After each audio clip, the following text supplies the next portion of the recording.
안녕하세요. 다들 좋은 하루 보내고 계신가요? 오늘은 지난 영상에 이어서 투자를 40년 이상 하신 투자자 타돌트 인터뷰의 남은 부분을 들어보도록 하겠습니다. 자, 1편을 못 보신 분들께서는 반드시 시간을 내셔서 챙겨보시기 바라겠고요. 40년 이상 투자를 한 분이시기 때문에 여러 리세션들을 경험하셨고 마켓의 사이클에 아주 익숙하셔서 이분의 인사이트와 생각들이 지금 같은 마켓에 투자를 하는 데 있어서 분명히 큰 도움이 될 거라는 생각이 듭니다. 자, 그러면 디스크레이머만 듣고 영상 바로 보도록 하겠고요. 지금 무무에서 새로 가입하실 경우에 100불만 디파짓 하셔도 무려 5개의 주식을 받게 되시고 1000불을 디파짓만 하셔도 무려 15개의 주식을 무료로 나눠주는 프로모션을 한다고 하니 관심 있으신 분들께서는 아래 디스크립션 링크를 클릭하셔서 15개의 주식을 받아 가시기 바라겠습니다. 자, 저 같은 경우에는 이미 15개의 주식을 받아서 현금화하고 제가 관심 갖는 주식에 투자를 했고요. 무료로 이렇게 많은 주식을 받지 않을 이유는 없다는 생각에 프로모션을 나누고 있습니다. 제가 만든 컨텐츠들은 어디까지나 정보 전달을 위한 영상들이기 때문에 절대 영상만 보시고 주식들을 매도하지 마시기 바라고요. 본인 스스로 반드시 리서치를 더 하신 다음에 판단을 내리시기 바라겠습니다. How would you explain the economy? I kind of understand what you're saying about the economy. I totally agree. But how can you explain the market going up so high? Is it hype or is it just expectation, optimism? Well, it's a little bit of everything. Remember, first of all, markets are predisposed to go higher anyways. They go up on average 8.5% year over year since the history of the beginning of time. Okay, number one. Number two, there's an overwhelming amount of money in the money supply. You know, the government or the Fed has created so much money that's out there, it's got to go somewhere. So it's going to go into the market. So between IRAs, 401ks, and companies that are putting money in, they're going to feed the market. And what we really have here is we have a lack of participation. Take a look at the volume compared to historical volume. We're at about 50% of normal. So right now you have buyers buying without the participation of sellers. I would suggest, in my opinion, is that the sellers are going to show up, and the sellers will show up in the form of Goldman Sachs, JP Morgan, the big guys when they're ready. But right now, it's kind of like a boxer in a match. Carry the guy for a couple of rounds so you can put on a good show, and then we're going to knock him out. And I think that's exactly what's going to happen in this economy. They're going to carry the economy for a while. They're going to continue to let it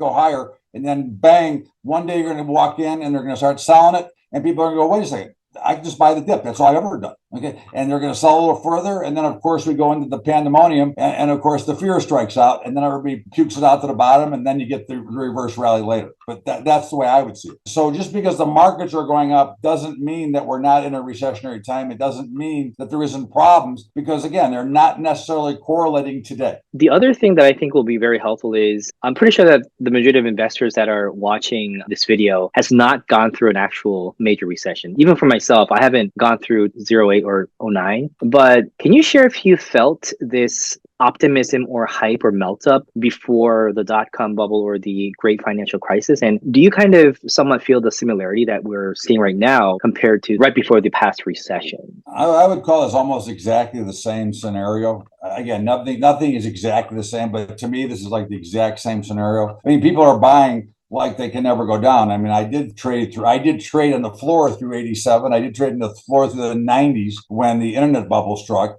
So I'm very familiar with these bubbles. And again, the problem with the bubbles is it's hard to say when it's over. You have to participate with the market until you have a reason not to participate. And anybody who's trying to fight this market, which many are end up losing their money because, again, the market will overpower you. Remember, the stock market itself is an inanimate object, right? It is driven by buyers and sellers. Well, there is a lack of sellers right now, so the buyers are totally dominating the market, even though the volume is light. It doesn't matter because if you're shorting the market, you're losing money and you're going broke. You have to allow it to trade and wait for your opportunity. Now, if you choose and you say, you know what, I can't take the being long anymore, I'm too afraid, there's no problem with that. I don't agree, but hey, you can send the sidelines, but you should not sell early. Anytime you either sell something short or sell something you own because you want to take the profit, you should have a reason, not a hunch, not a news item, not some jackass on TV, yelling and screaming to sell. You have to have a reason. Did something change in the reason that you bought that company or that investment? Okay, if nothing changed, why sell it? You'll have plenty of time to sell. Everybody thinks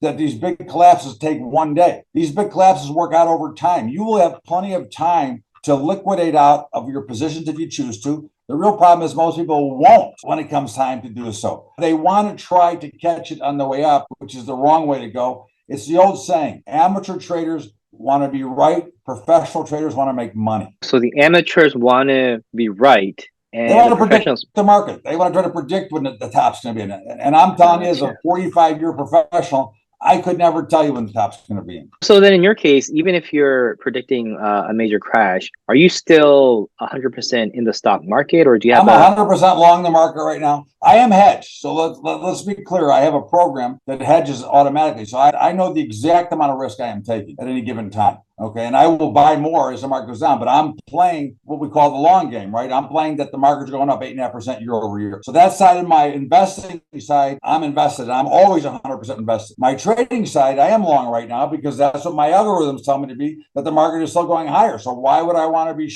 short when the market's going higher? Look at the markets today. The Nasdaq's up another 125 today. So after last week's about 5% or so sell-off, we've recovered all those losses already. I know this might be a little tough question, but personally, what do you think may be the critical event that may trigger a major pullback or a recession in your opinion? Well, I think it'll be the banks collapsing again. I think there'll be trouble with the banks. I think that's actually not that hard. I think that's pretty easy from my point of view. Based on the FOMC meetings, we hear a lot on the news that the soft landing is working, the inflation is coming down, you don't have to worry and all that. But personally, do you think that we will have a soft landing, or do you think we need a hard landing, a reset in the market for a healthy bull market? Well, I think we need to sell off. I think we need to get rid of the Federal Reserve. That's the first. That's step number one. Well, I do think you should end the Fed. What organization is not subject to being ended or audited?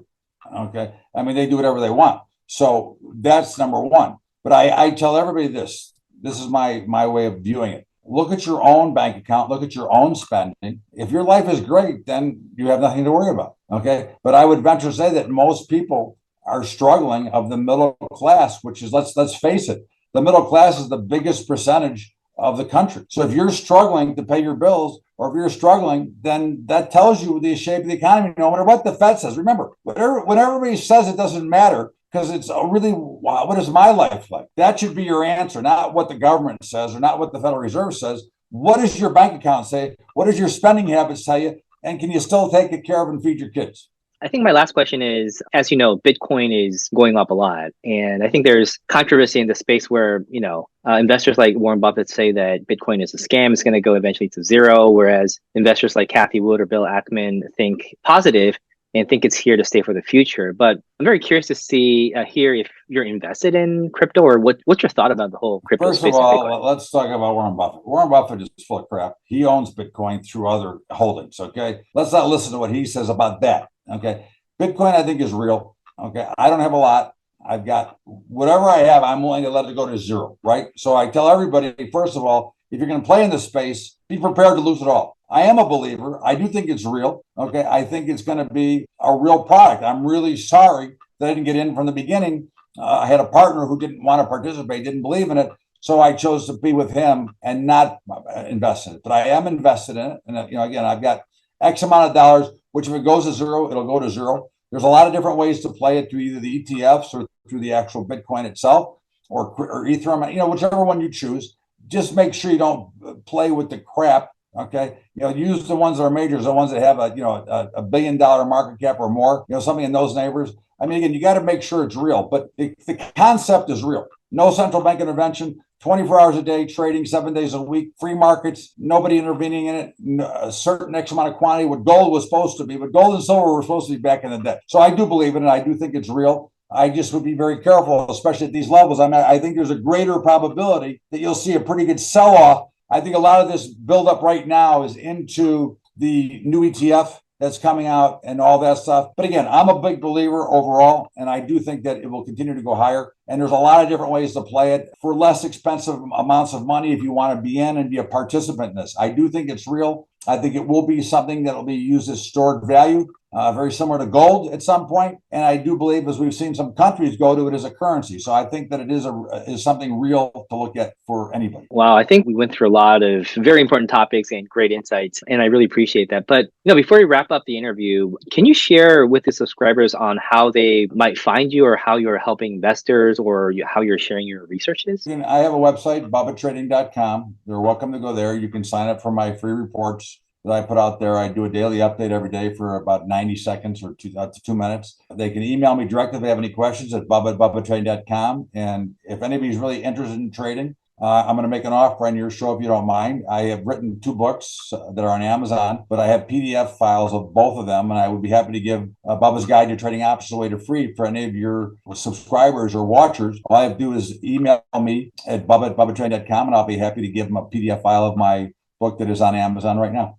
Wow, thank you very much. I'm pretty sure that will help a lot of investors. All right. So Todd, thank you very much today for your time. This was one of the best interviews that I had, and I learned so much. And again, thank you for your time. And I would love to have you back on our show, in the mid 2024 and see how the market does. Andrew, I'm always available for you. Let me know. I'll make time for you. All right. Thank you very much. Thank you, sir. Appreciate it. All right. 조금이라도 도움이 되셨다면 주위 분들과 나눠주셨으면 너무 고맙겠고요. 구독과 라이크를 해주시면 더욱 감사하겠습니다.